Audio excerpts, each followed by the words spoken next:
On the one hand, all those old expectations of be tough, be strong, be dominant, make the first move, they're still very much in circulation. But then there's this other whole way that they're supposed to be, which is extremely cautious. You must never come off like a creep. And it's so fraught for boys. I think they're just finding it easier to avoid the whole thing altogether. You say in the book that boys in America are going through a crisis. It's a cliche, but it's grounded in real data, where they're like stuck in their parents' basement, playing video games and watching porn. Boys die by suicide nearly 4 times as often. Boys, we're subconsciously taught maybe that we don't really play a role in each other's lives. So I talked to lots and lots of different kinds of boys. Many of them felt that they did have lots of friends, but they didn't feel that those relationships were very deep. So if they wanted those kinds of friendships, they looked to women to provide them. So either girlfriends or female friends. I've heard you say that you believe we need to do for boys what we did for girls. We talk to girls in this really inspirational way. You can be strong, you can be tough, but I think for boys, we have not done the same work. So there's a lot of statistics on how boys and men are doing, and it really isn't looking good. Boys and men are the ones who are struggling at the moment.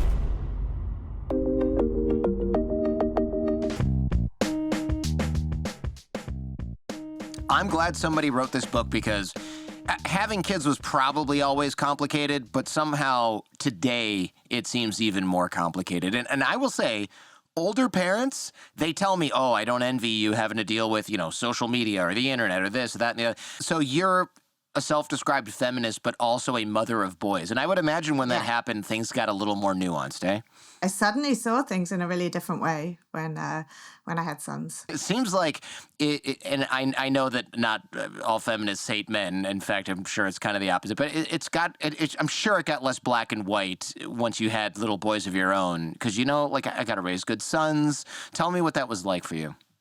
Well, so I have 3 boys, and the third one was born right at the time when the Me Too movement was kind of exploding online.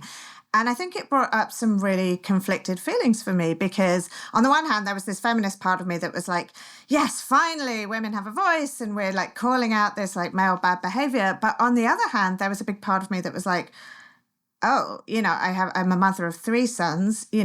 This whole conversation about men and boys being inherently harmful, I'm pushing back on that and feeling kind of defensive and protective of my own kids.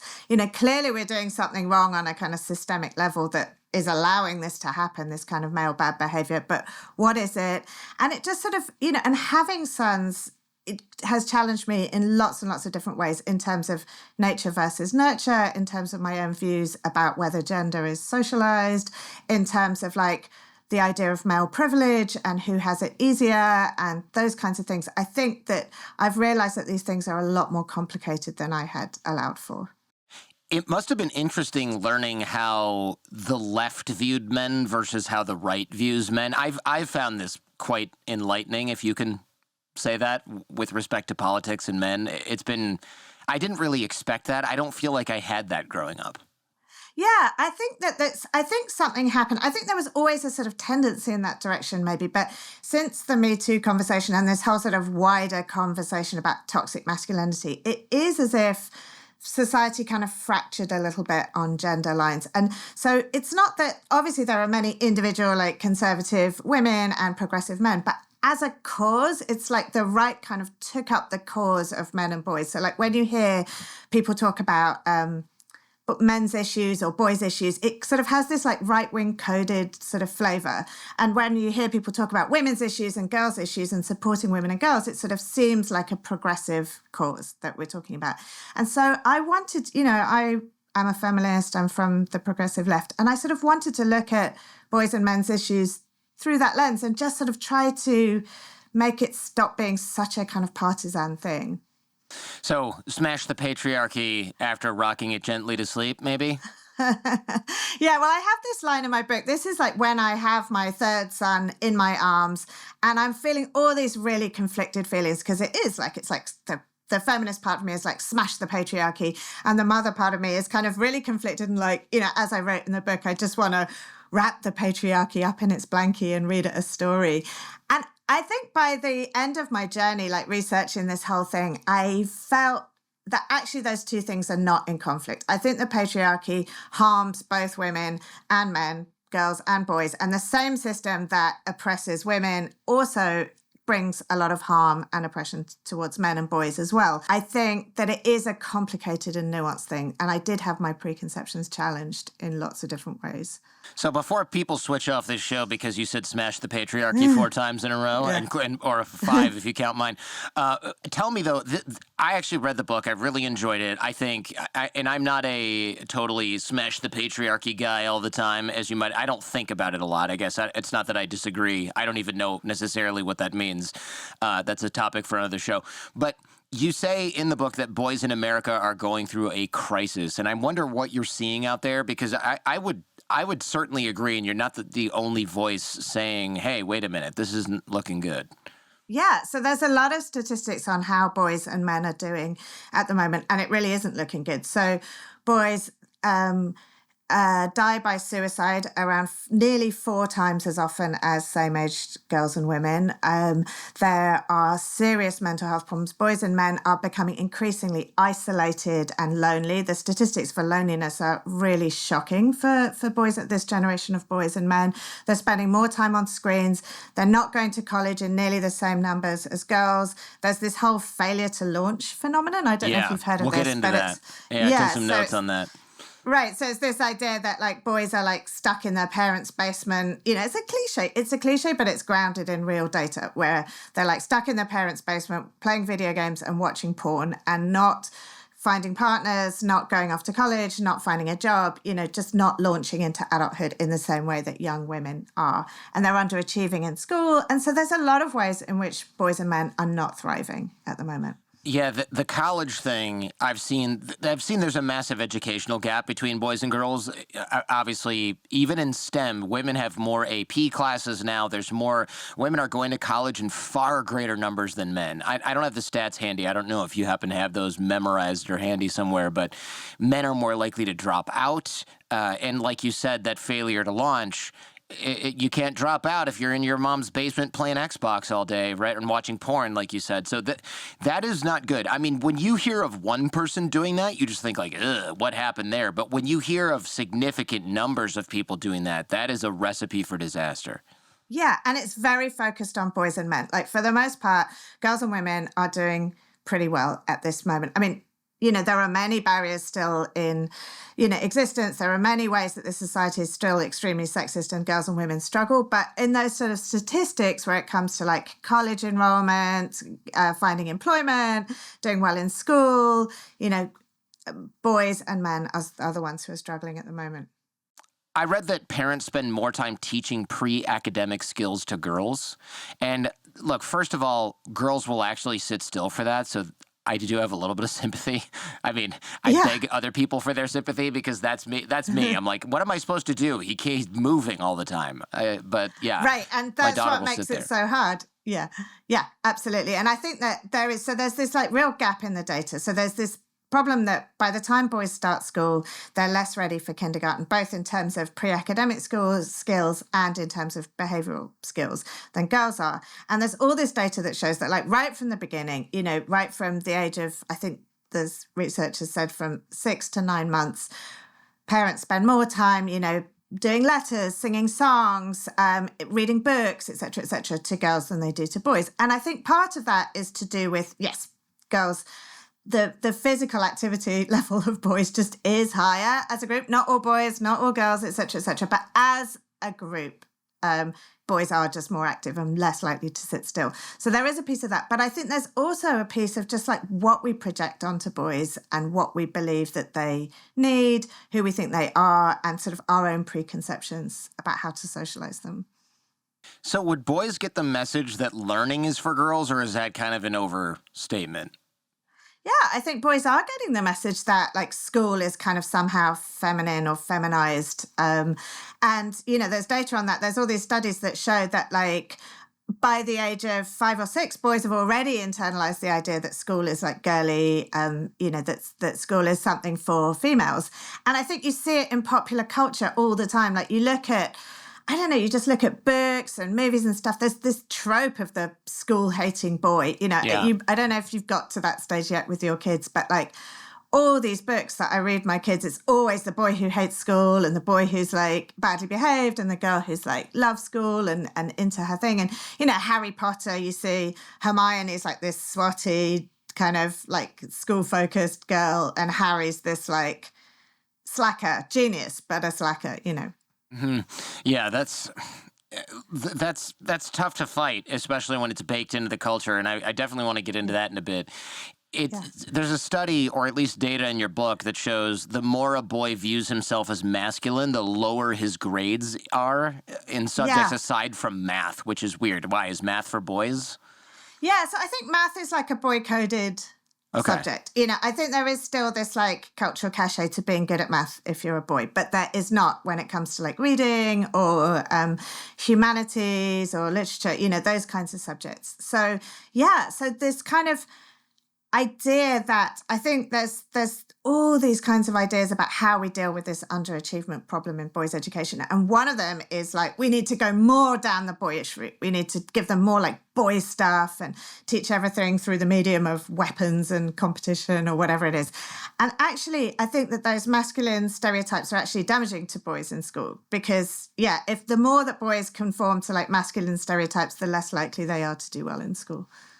I've heard you say that you believe we need to do for boys what we did for girls with respect to the sexual revolution. So you're going to have to clarify that because last I checked, boys were getting it in anywhere they could since the dawn of time. So maybe expand on that a little bit. Are you talking about, to do with sex or to do with I don't everything? know. It was just, I think something around the time of the sexual revolution, women started to get freed up to do more...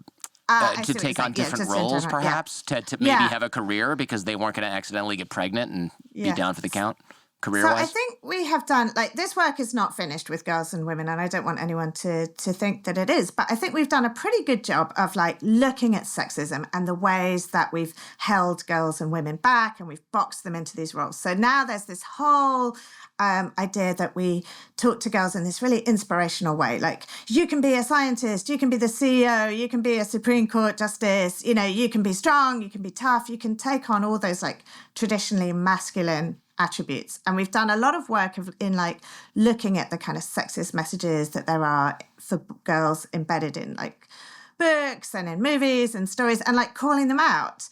But I think for boys, a lot of that stuff is invisible. We have not done the same work encouraging boys to be like emotionally literate, good at relationships, good at connection, all of those things. And I think it's partly a kind of circular problem, like because our society is kind of sexist and we value masculine qualities more highly, generally. Like when a girl does a boy thing, we see it as a kind of promotion. Whereas when a boy does a traditionally girl-coded thing, we see it as like a humiliation almost. Like, don't be a girl is like not a compliment, you know.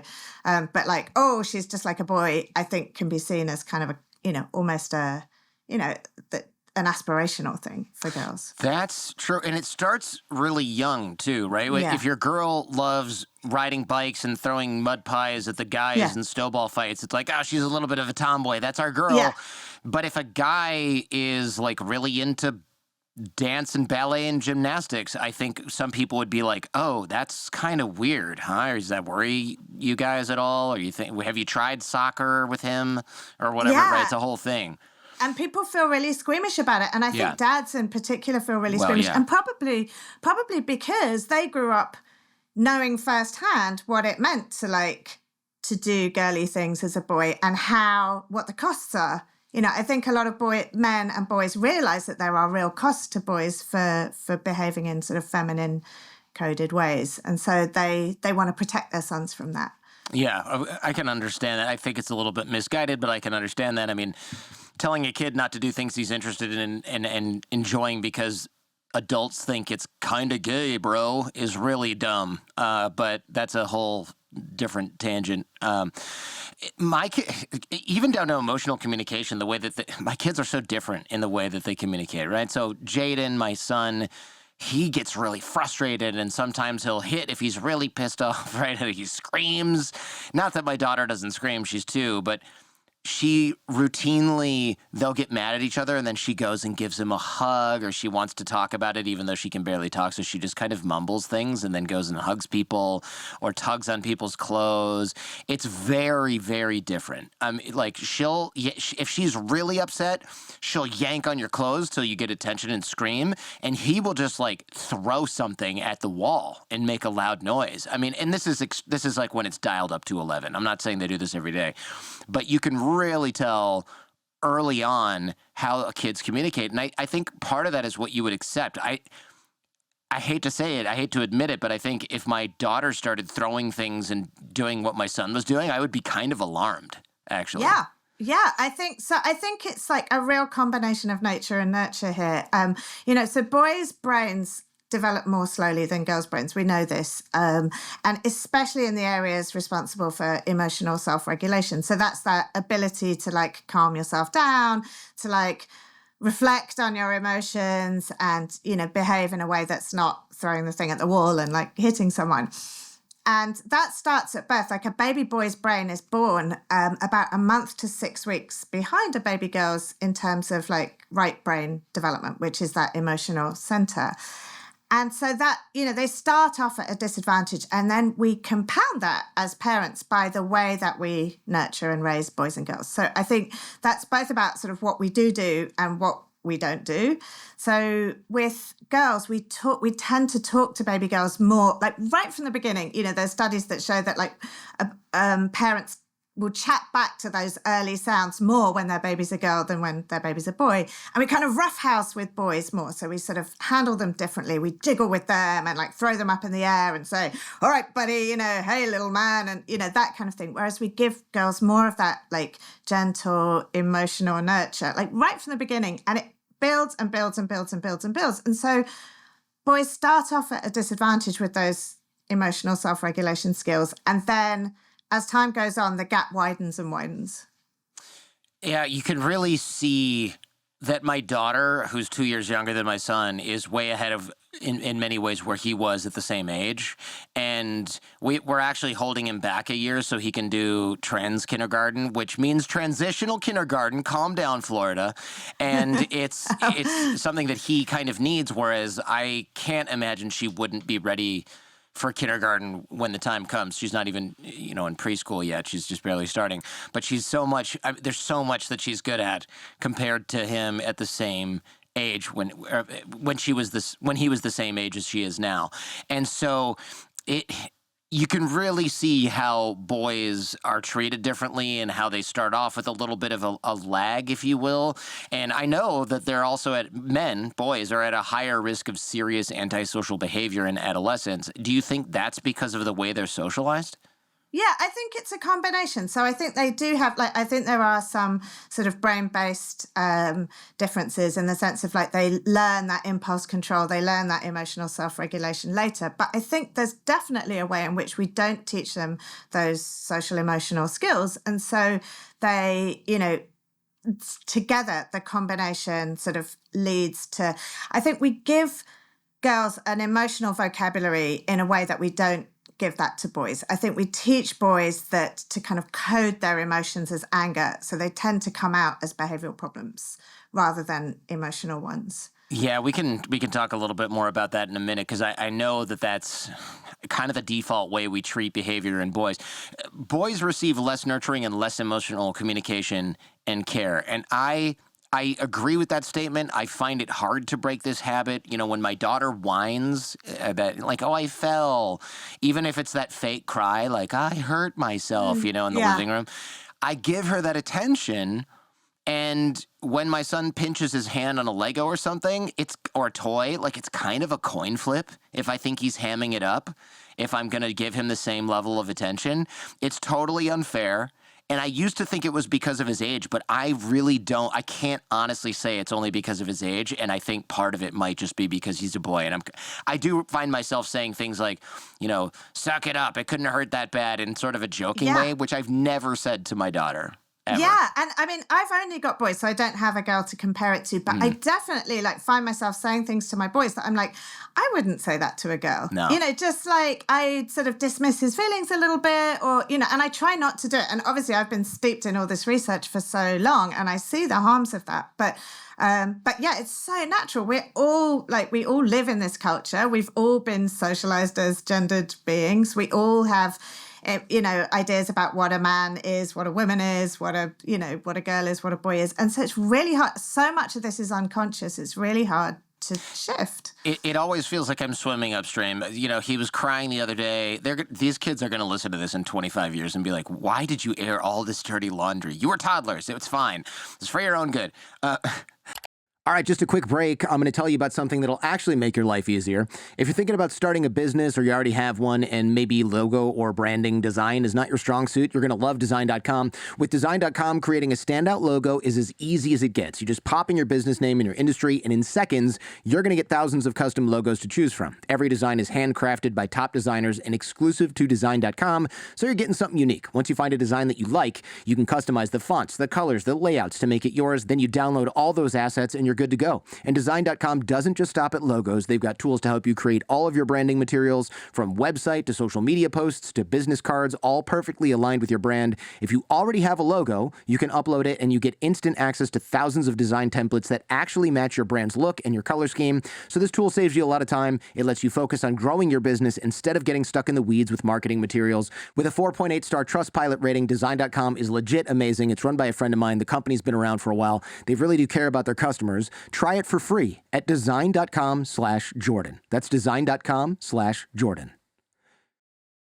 I think it is a very real thing that boys, you know, and I write about it in the book, that boys have this like little bit of under nurture, you know, that it's this kind of undercare, which doesn't mean that they're neglected, but it's just, and the differences are subtle, but they're really real. So we do tend to like be much more physically active with boys and sort of wrestle them and roughhouse them. And we give girls this kind of emotional nurture and emotional vocabulary.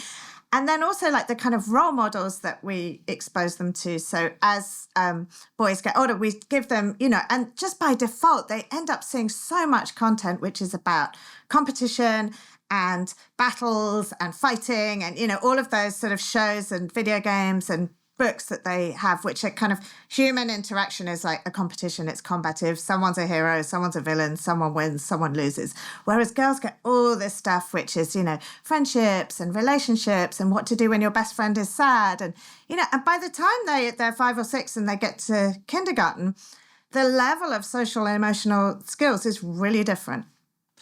My kids watch, I know I'm going to get some flack for this, but I don't care. My kids watch YouTube plenty, and they learn a ton from kids it. do, don't they? Yeah. Yeah, they do. And I'm like not convinced on the screen time argument. I think I want to do a show about this, but my hunch is that the reason that screen time, when it goes way up, there's behavioral issues is because parents who just ignore their kids and put them in front of an iPad instead, those are the people that have the highest amount of screen time, but they also have like no, they have right, far they have less all the interaction. other problems. Yeah, right. There's all this other stuff going on, like they're completely absentee parents. Whereas like a kid who watches half an hour, or 0 screens, and a kid who watches like an hour a day, are they really that different? And the research so far doesn't even seem to exist. So it's such an interesting point. And I think I reached similar conclusions, which is like, at this point, I feel like in America, we need screens to parent because to a certain extent, because parenting is exhausting and we don't have, you know, at least where we live, childcare is extremely unaffordable. There's no like, you know, we don't have social support. We live far from family, you know, or many people do. And so I think screens become this kind of safety net for us in a way. And I don't think there's anything wrong with that, except, as you say, to make sure that they're also getting all this real life interaction as well. Yeah, so my kids are watching a bunch of YouTube, and the videos that are being surfaced for my daughter based on her interests, right? It's like kids playing together and let's cook together. And my daughter will say things I know she learned from YouTube where she'll go, let's go together. And it's hold hands and then walk over there. Let's play together. Let's cook together. Daddy, do you want me to cook you some food? Meanwhile, my kid is like, whoa, big cars can crush little cars. And I'm like, what are you talking about? He's like, watch. And it's just like the algorithm has figured out what my son wants and what my daughter wants, and then they emulate that. So it's this weird... That's not that weird. This reinforcing loop of cultural programming. And then they want it, and then so they, and so it is, and it's a combination of nature and nurture. Again, it's like they probably do want that stuff more in gendered ways, but then they get fed it more and more and more and more and more. And I think when it comes to like our kind of cultural narrative about it, like when we talk about girls and boys, and this type of thing, we do it in a quite different way. So I think with girls, we're like, oh, they like this stuff, so let's try and get them to like other things as well. You know, that they naturally want this sort of princess stuff or this kind of content. So let's expose them to like science or STEM, or let's expose them to like more stories about bravery and those kinds of things. Whereas I think with boys, there's this narrative of like, well, that's what they like, so let's just give them more of it. You know, boys will be boys, so therefore let's do nothing to change that. Let's not even try and expand their horizons. And it's just like, that's just what they like, so there's nothing we can do. And actually, it's probably better for them anyway that we don't do anything different. And that's what I think we need to change. What about with toys? I buy a lot of Legos, mostly for myself, if I'm being completely honest. But I also buy Legos for my son, and, you know, they're kind of gender neutral-ish. Like, he wanted a car wash. That's not like a boy or a girl thing. They can both play with a car wash. But I noticed that there are Legos that didn't seem to exist when I was a kid that look kind of girly. It's like an ice cream store. And I think it's a whole line. I think it's called Friends. Friends, yeah. So Lego's a really interesting example of this thing that's actually a wider phenomenon. So toys have become more gendered. And I think this is very much to do with just money. You know, if you treat boys and girls as completely separate sets of consumers, then you can double sales or get more sales. But so toys, since like the 70s and 80s, when a lot of things were kind of gender neutral, things have become more gendered. And with Legos in particular, so what happened was, I think it was 2012, so Lego was kind of quite a gender neutral toy. And then they picked off this, they decided they wanted more girl customers. So they started this new line, which was aimed at girls, and it was called Friends. And it was all these stories, you know, it was like a beauty salon, and it was like a horse riding. So it was these kind of girly themes. And also like slumber party, and, you know, sort of, and the theme was friendship, and it was all girl characters, and the branding was pink, and it was very, very clearly set to be, you know, for girls. And it was this idea that like it's interesting that they chose like Friends as the because guys don't have any of those. Unfortunately, starting to become true as adults. Right. But yeah, well, that's the thing. It is starting to become true as adults, and this is something that I explore in the book, that we don't give boys this blueprint for how to have these kind of intimate personal friendships. And I think that problem is getting worse and worse. We don't give them a model for it. So Friends is the Lego sets is this kind of good example of that it's just like friendship itself is like feminized in that thing.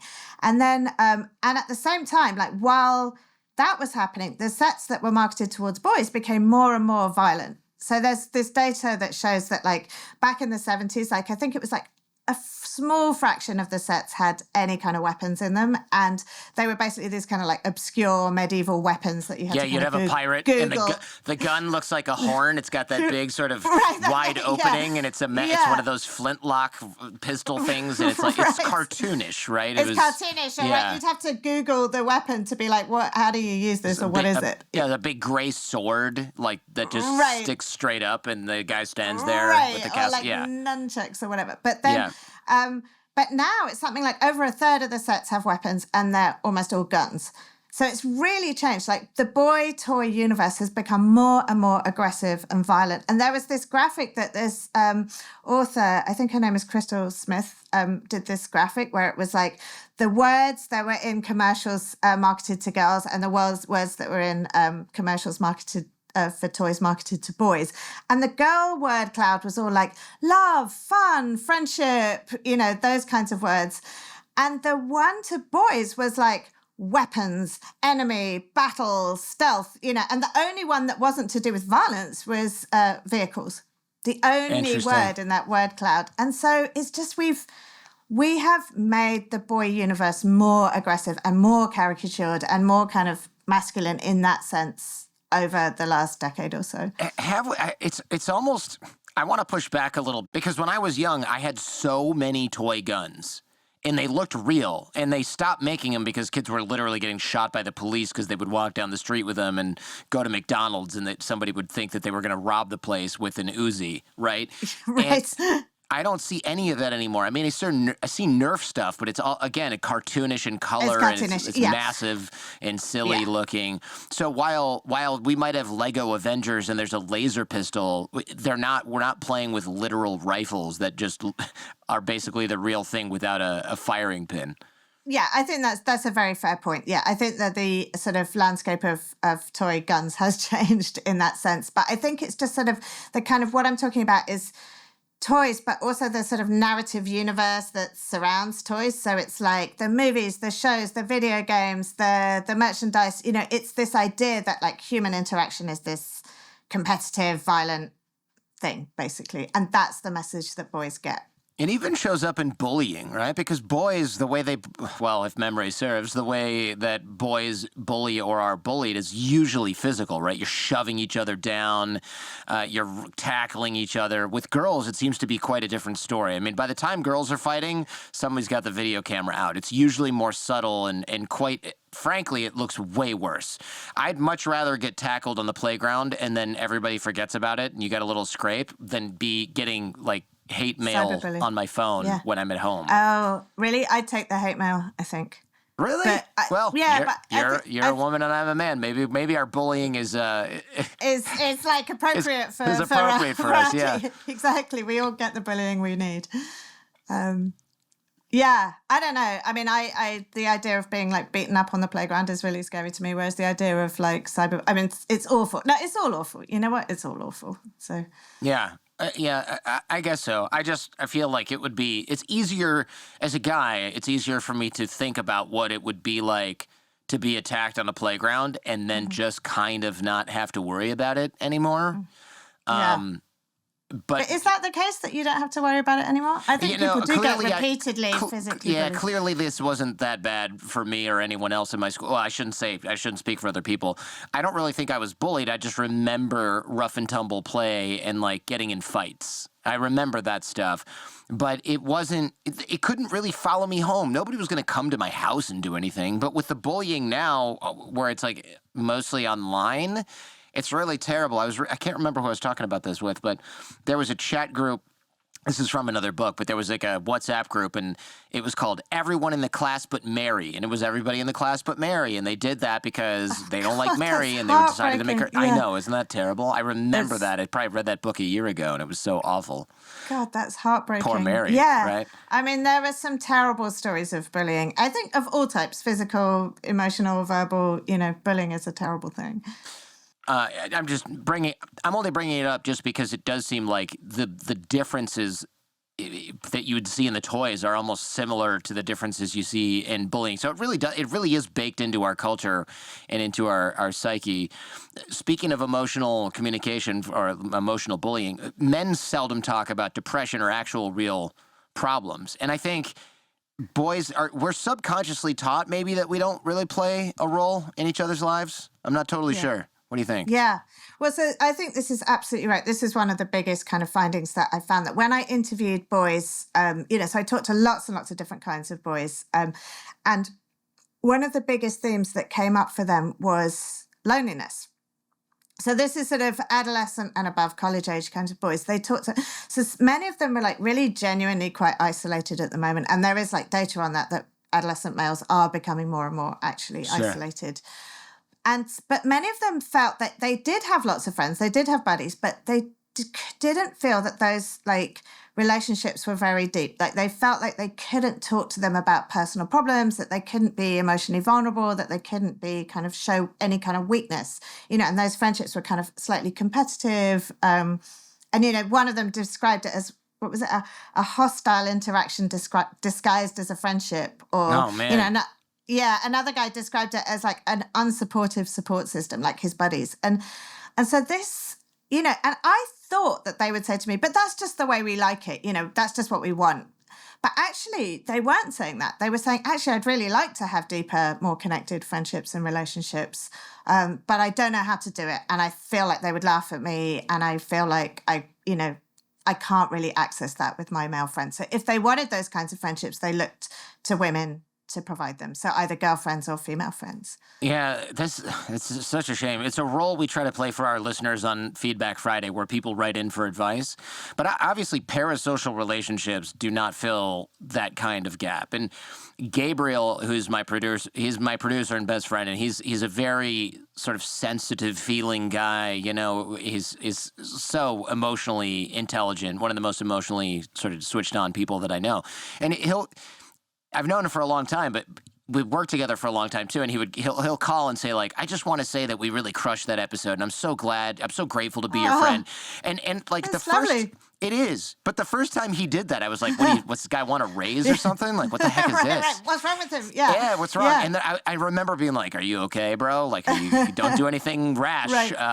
And I realized Yeah. he's just a really good person who treats his male friends like the women in his life treat their female friends. And it's just like a whole new world that I was not used to at all. And it's rare.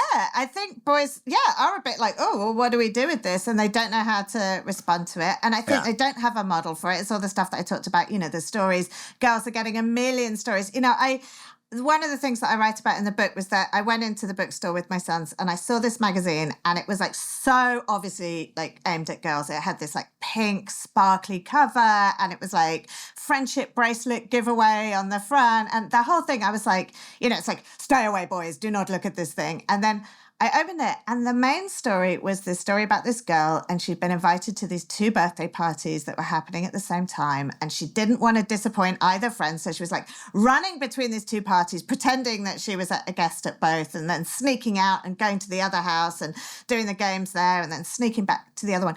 And it's like this real, like, intense emotional labor to not let somebody down. And I related to it so strongly, but I was thinking, my boys will never see a story with a boy doing that role, you know, as the main character. That just doesn't exist. You know? You would choose the kid who's going to have the coolest stuff at the party, the best whatever, and you would just go to that one. You just go to that one. And tough you don't luck care for the what other kid. Yeah. Right. And so they just don't have that model for like to see themselves in that role of like somebody who has to like care for others and think about their feelings and track them.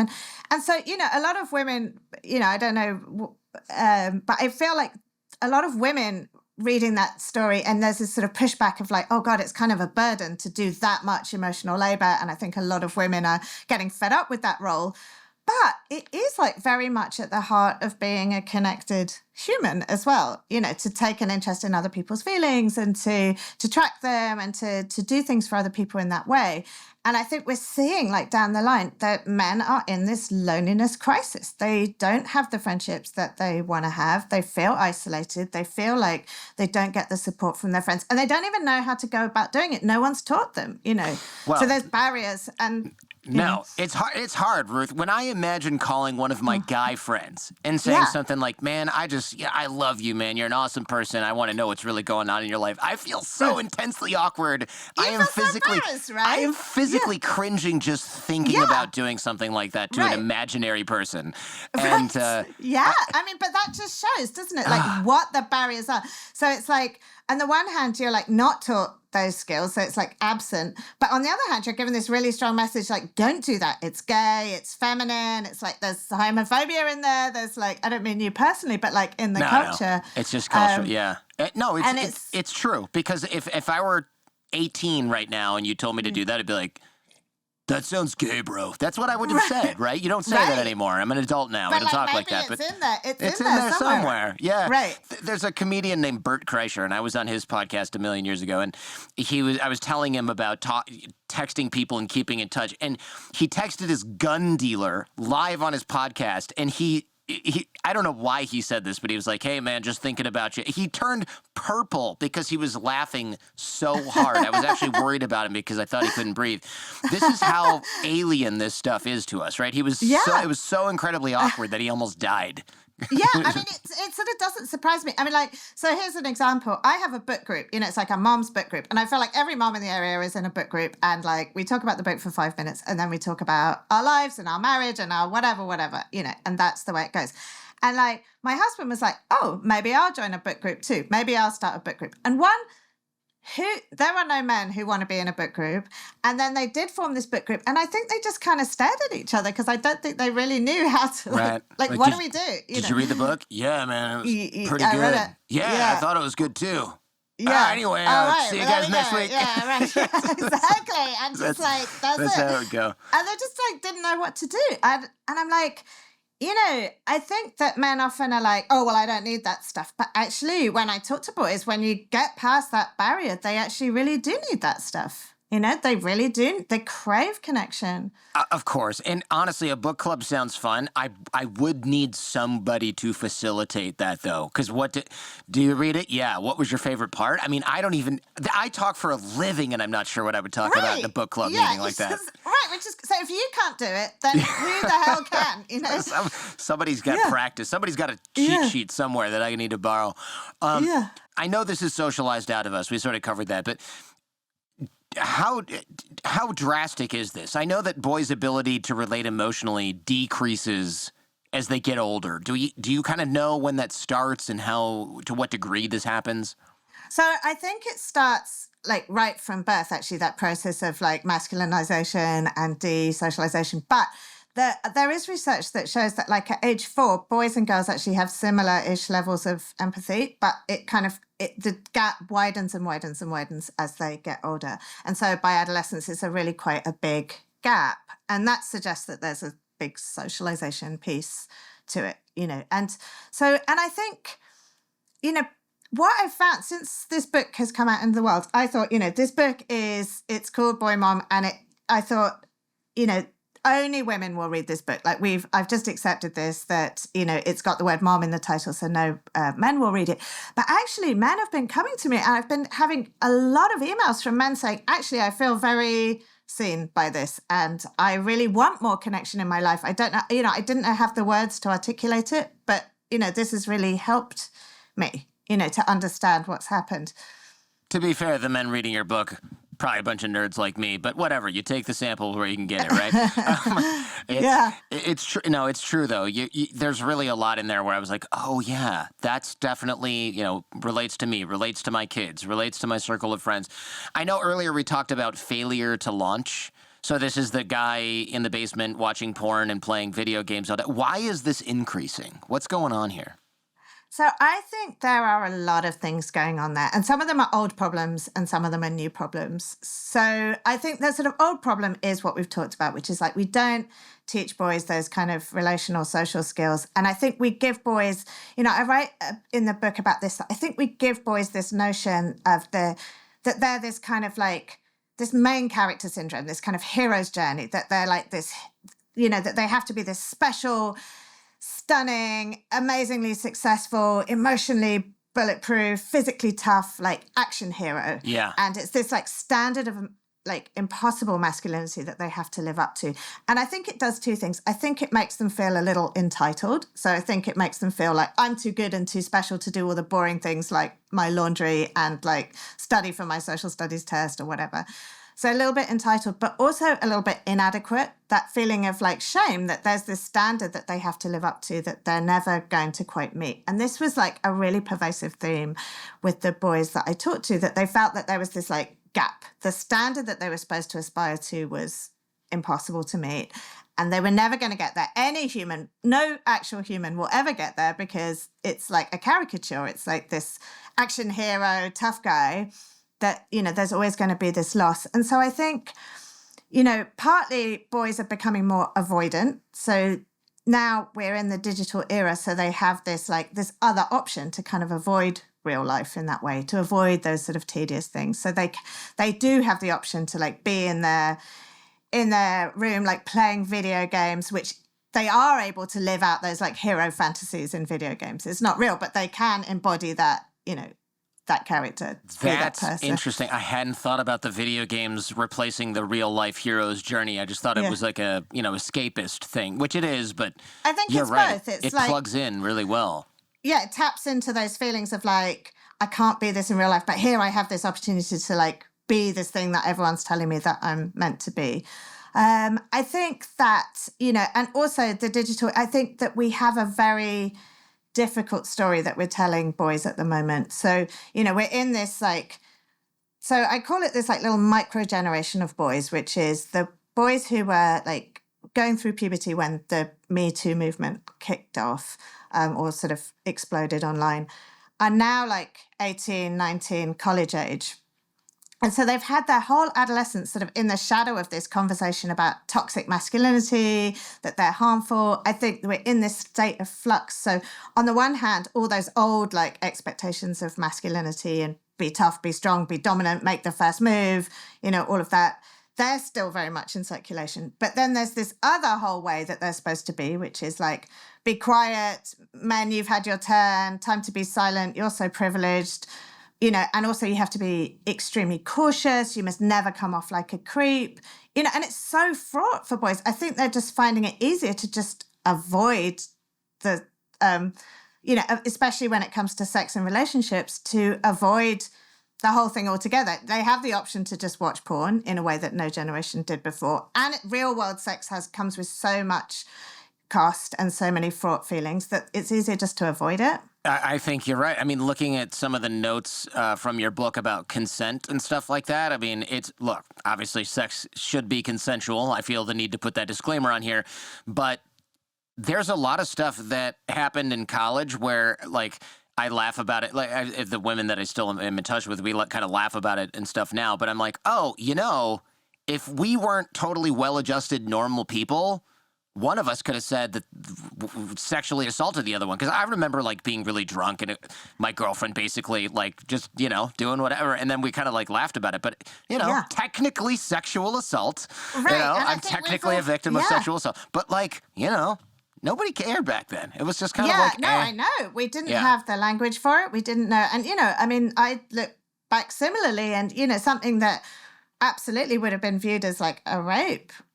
Now, back then was just like, right. That was just like having sex, Right, drunk sex, right? But if gender roles were reversed and it wasn't your girlfriend, it's like, okay, and then there's a lot of gray area that happens. Right. And so and I'm not arguing one thing or another. What I am saying is I can totally understand why a college-age male who watches maybe his best friend lose his wrestling scholarship for something like that, which is what a kid at happened at my high school, you just go, I'm not doing any of that. I'm not getting involved in that. I'm not getting involved in that. So that was a really big theme that came up with the boys that I interviewed. They were really scared of this. And, in one sense, I absolutely support, of course, I want to be so clear that, of course, it's important we teach boys about consent and that sex is consensual and, it's enthusiastic and all of those things.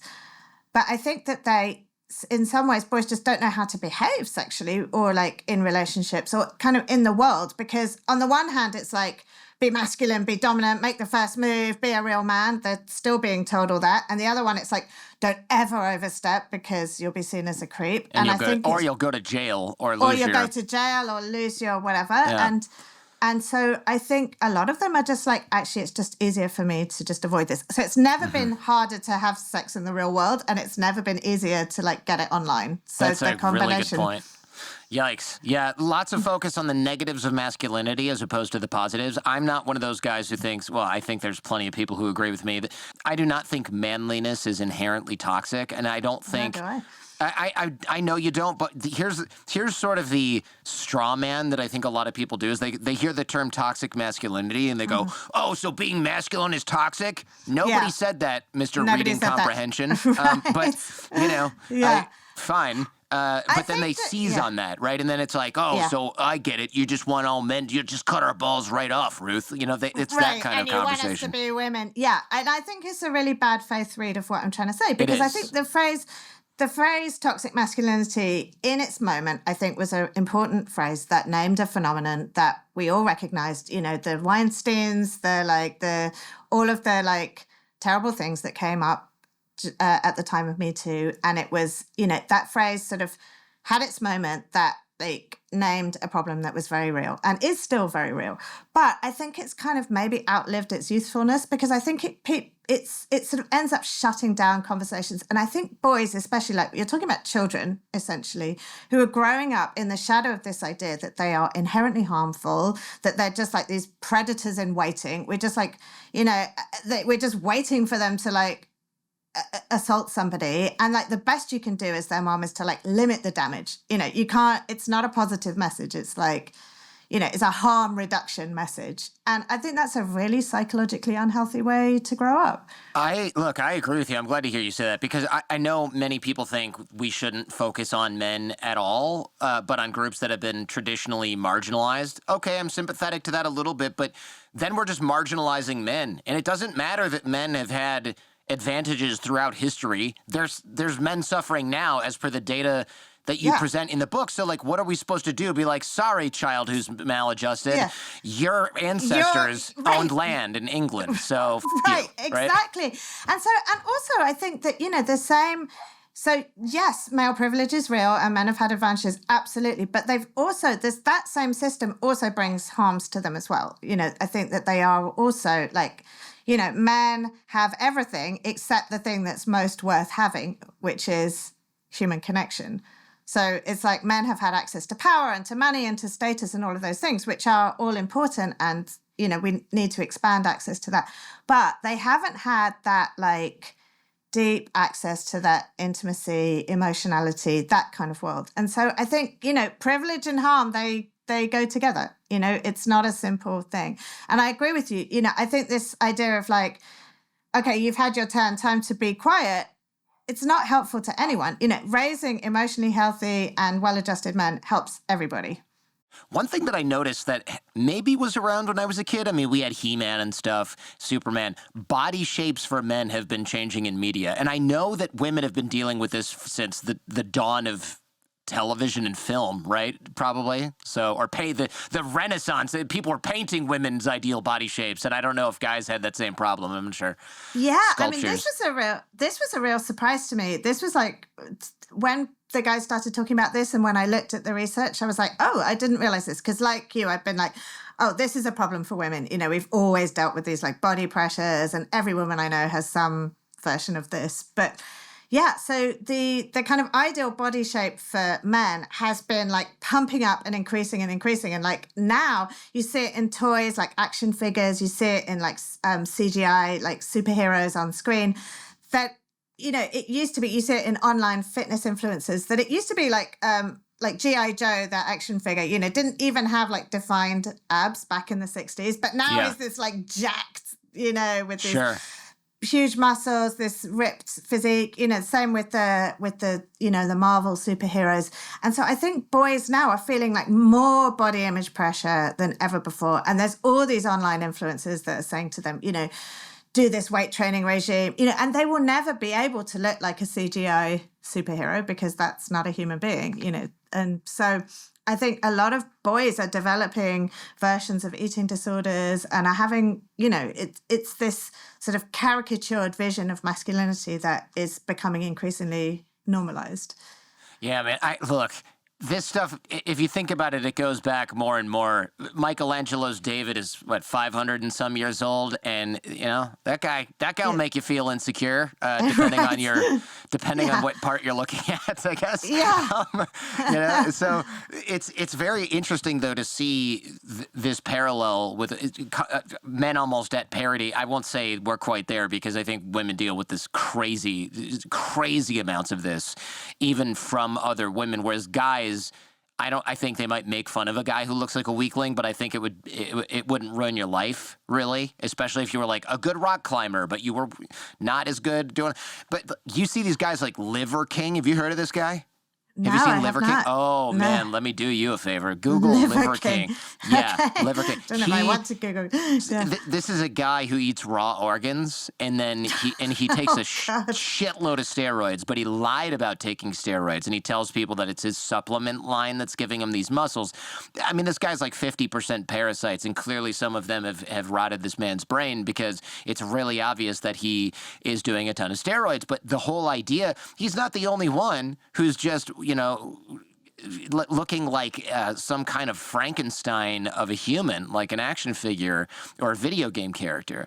And it's really unhealthy. It's really something unhealthy to aspire to. It's really, really gross. And Yeah, it's so true. And obviously there's like a healthy version of it, which is like, Right. get be strong, get healthy, all of that. But yeah, I think there's this like, and there's all these masculinity influences, and it comes with varying degrees of like weirdness and varying degrees of misogyny and all these other sorts of things. But this is a very real like media landscape for boys who are growing up now. This is what they're expected to be. Well, the rise of Andrew Tate, right? This even surprised me, and I've got a history of being online forever, and I was really at the forefront of the whole like pickup artist thing back when that was a thing. So you'd think I would have seen everything, but when I saw him, I assumed that it was satire. Me too. Yeah, I just was, it took me knowing somebody who knows him to swear to me after a couple of whiskeys that this was not just satirical nonsense and a guy playing a character. And he's like, no, this is real content. He has a ton of followers. Yes. And I just thought, this is completely ridiculous. And then it sort of made its way. I was a couple months before the real tsunami of Andrew Tate content hit. And it shows me how lost men really are and how much hope men have lost. I'm not jumping on the Tate hate bandwagon here. I'm more worried about why some of what he says, even when taken out of context, if you need to do that, is resonating so strongly with a certain growing cohort of young men. Like, I will be the first to admit that there's some things that he says about business or whatever, or like going for what you want in life that make perfect sense. Fine. But there's a lot of just obviously misogynistic stuff. And you would think guys would go, yeah, that's a bridge too far. But they're not. They're just swallowing It's not a deal breaker. Yeah. No, and I think Tate is like a really good example of some of the things that we've been talking about, because by the time like boys get to the like Tate age, they are primed to receive his message because they've already been told, be a superhero, you need to be an alpha male, that you need to be this tough guy. He uses all these tropes of boyhood. So he uses like the superhero language all the time. I'm Batman. I'm in a Batcave. It's this caricatured vision. And we've sold boys that idea right from the beginning that they need to be this thing. It's this impossible thing to achieve. They feel all this shame. Suddenly this guy comes along. He preys on their insecurities. He's like, you need to be this in order to have worth, and I'm going to help you be it. And so they're like, yes, please, because otherwise I feel worthless. And he actually, in his videos, he does this thing where he's like, men have no worth, men have no worth unless they do these things. And he says that explicitly. And I think it preys on this very natural insecurity in boys and young men that they need this thing in order to have worth, and therefore he's there to give it to them. And I think it's similar to the way that like diet culture often works for women. It's like you're told this myth, which is like you need to be thin and have this perfect body in order to have any worth, and here we are and we can help you get it. And no one's challenging the basic premise that that is what gives you worth. They're just like, oh, okay, well, yes, if I can just have, that diet or those supplements or whatever, then finally I will be worthy. And he pulls out all of those tropes, all of those things that they've been primed to receive. I'm going to throw you a curveball. What do you think Andrew Tate gets right? So what I think he speaks to is the thing that you said, which is this idea that things can be better. He gives hope. And he gives, and mixed in with his like crazy misogyny. And I agree with you. There are some things that really do seem very sensible and make perfect sense. And you're like, what could we possibly argue with about that? About, he has some things about CBT. He has some things about emotional regulation. He has some things about, agency and going for what you want. And, all of which are very fine and sensible messages. But I think it's just embedded in this kind of partly ludicrous stuff, partly really harmful stuff.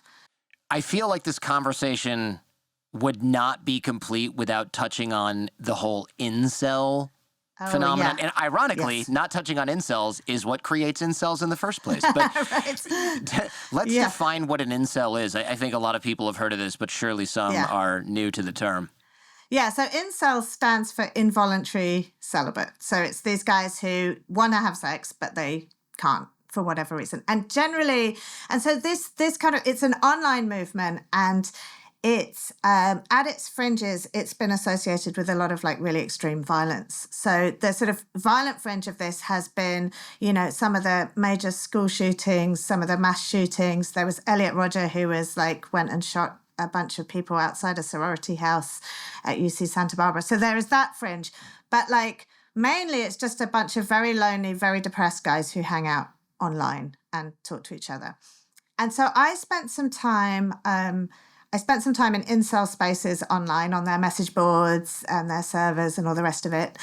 And then I went kind of deeper doing some interviews with incels directly, 2 of which feature in quite a lot of detail in the book.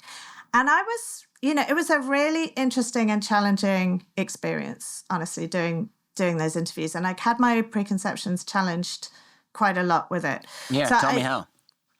Well, partly I think, I found that like most of the incel movement is not violent. Most of them are they're way more likely to actually harm themselves than to harm anybody else. They're very, very depressed and suicide rates are very high in this group. But, there were a lot of things going on. So they're like considered to be part of the manosphere, this sort of like including like masculinity influencers and the pickup artists. But the difference between the incels and those other guys is that like most of, the Andrew Tates of this world are all about hope, often false hope, but this like, you can be an alpha male, masculinity is this hierarchy and you can climb to the top if you just do all the right things. Whereas the incels have just given up. They believe that there is such a thing as an alpha male. They call him a Chad, but they have just like given up on any hope that they will ever like climb the ladder themselves.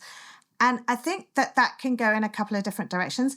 So in some ways, because they have like given up on being part of that hierarchy of ever climbing that ladder, in some ways they felt quite freed to behave in ways that men often don't behave in real life. So what I was really surprised to find so the incel spaces have like a lot of like toxic hate speech, misogyny, violent speech, whatever.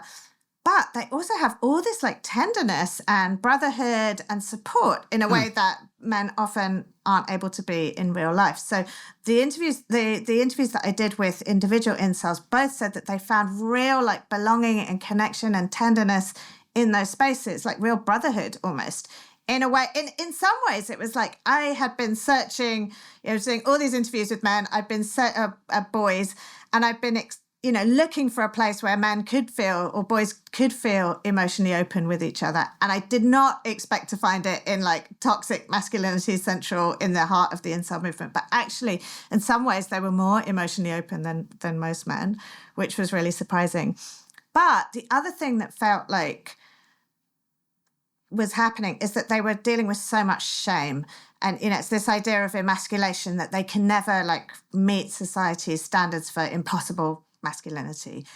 And I think that, and what I realized is that, there is a lot of research on this, that like, it's not masculinity that makes men violent, it's shame, this shame of not feeling masculine enough. So there's all these studies on it that men who suffer from like what they call masculine discrepancy stress, so it's this idea that they're not masculine enough, men who suffer from that are way more likely to be violent, like in all areas of violence. So, intimate partner violence, sexual violence, assault with a weapon, all of these different types of violence, they come from a core of shame. And I think you can really see that in the incel movement.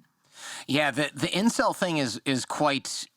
I had kind of a front row seat to this because I did a show a long time ago that was exclusively about dating, and it was like kind of at the forefront of the pickup artist thing. And just as my audience largely knows this, but we were kind of like the white hat guys, where we're like, hey, these other guys are teaching you to lie. It's this, we didn't even say red pill because it wasn't really a thing yet, but it was like the other guys are teaching you how to lie and pretend you have status. We're teaching you how to build status. And it sort of got... As I got older and got married, it became far less interesting, as you might imagine. But the dating thing started there. But there were guys who just like couldn't get it. And they were like, look, this won't work for me because I have a deformity, or I'm too short and too fat, or I have this thing going on that's just not, or I'm depressed, or I have mental health issues. So these guys retreated into this message board system. And we used to monitor it for our names because my name would pop up in there and I would look and it would be something kind of horrible. But then another person who I knew in the industry's name would pop up in there. Well, that's where Elliot Rodger was hanging out online before he killed all those people. And they ended up shutting down the message board because I think the guy who ran it got a call from the FBI or something like that and freaked him out. Yeah. Yeah. But, I mean, that's been happening a lot. It has, yeah. And so this they called black pill ideology. Yes. So this is not red pill anymore where you see the truth. This is black pill, which is like, we hate women and we hate normal guys because then we hate ourselves just a little bit less. Yes, right? it's this sort of hopelessness. So the black pill is like, so the red pill is this thing of like, oh, we've seen the light, that men are the oppressed ones and feminists and, they're the enemy. But the black pill philosophy, which is the incel philosophy, is basically like, this is all genetically predetermined, whether you're like an alpha male, this Chad, they call them, who gets all the women, or like a beta male, which is like second in line, or like an incel, which is like down at the bottom, it's all predetermined by your genes. There's nothing you can do about it. It's like all founded on this kind of hopelessness. And then also like women are terrible and, the only people we can oppress are women. So we're going to do that. And so it's this really like, again, it's the entitlement and inadequacy. It's both of those things going on. So it's like, we're entitled to women's bodies and they're like, women are terrible and they should be giving us, their desire and their sex. And they're not like real people that might want to decide for themselves who they are attracted to. The shame violence connection is really interesting. I'm actually planning on doing, I think, a whole show about mass shooters because, as you may have noticed, they're usually male, but also it's a whole thing like a way to regain status, which is something like this is like the last way for them to get status because they're not going to ever get it in some other way, according to them. And it's and terrifying. Not just status, it's like masculine status. So it's like masculinity. And this was the thing with Elliot Rodger. And going back to the superhero tropes, like his whole manifesto, his whole video was in this like superhero, supervillain language. And he even like has the like inflection. He has this YouTube video where he's talking about, I am the true alpha male. I will reclaim that status. You've taken it from me. And he talks like he's a comic book supervillain. Because, he can't be the superhero. So I think gun violence, and people have very easy access to guns now. And so it's this idea that you've lost your masculine status and you can reclaim it in this like easy, splashy way that just takes care of it once and for all. And they have this fantasy. It is based on shame. And it's like we set up this impossible standard for them to meet. And then when they don't meet it, there is shame in that.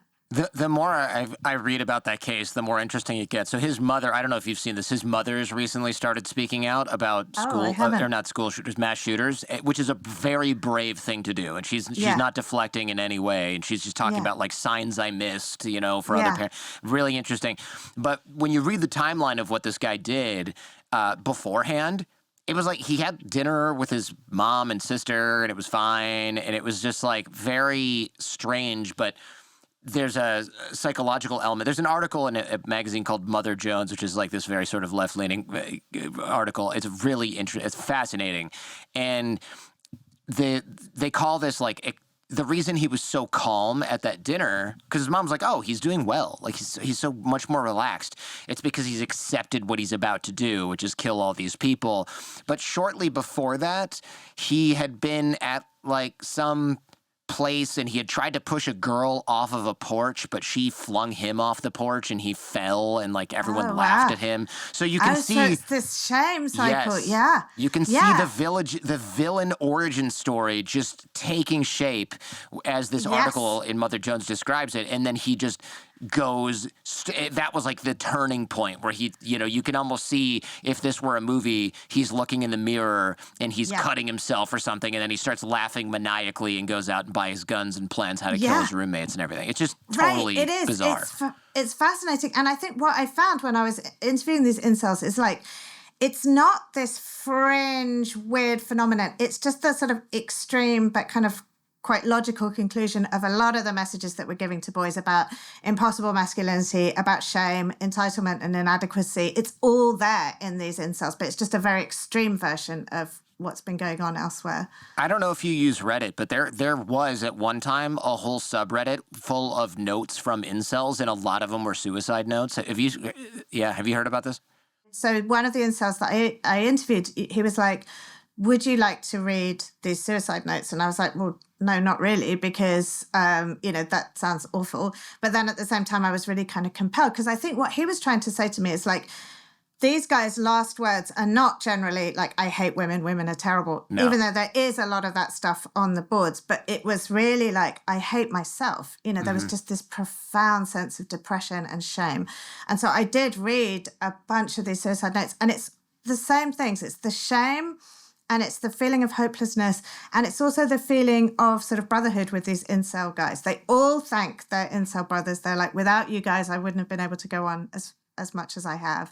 You know, so I think they're desperate for this belonging and connection. They're finding it there in these spaces. They're not finding it elsewhere. They've got these impossible standards of masculinity. They feel entitled to women, but they can't have them. You know, so it's all of these things that are there in the wider culture.